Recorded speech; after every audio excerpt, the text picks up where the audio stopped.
this group is a large group. They're at maximum capacity. They have about 20 dancers,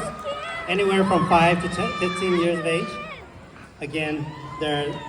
energy, their grace, their love of Hmong dance, you will see it shine through in their performance here. I know, so cute. Sai Momo.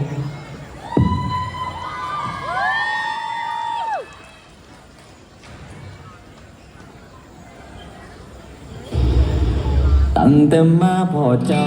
ความเหงาก็เริ่มจางหายเปลี่ยนเป็นความหวั่นไหวหัวใจยังคืนนอนเจ้าอยู่เด้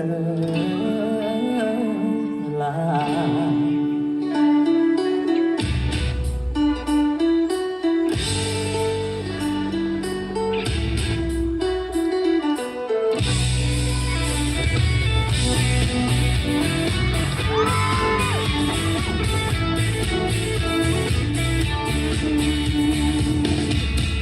บ่ได้มาพอหน้าแชทหาได้พบคำแพงอยากแสดงความรักความจริงใจอยากให้เจ้ารับรู้ว่าตอนนี้อ้ายบ่มีใครอยากให้เจ้ามาเป็นลูกไทยอีแม่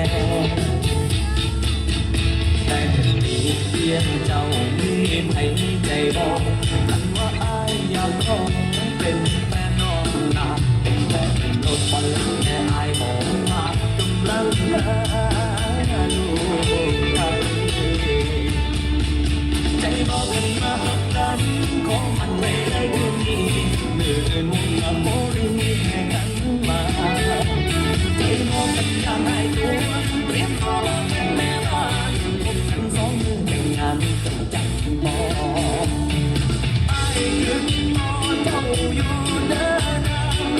อยากมีคนเคียงข้างแล้วเศร้า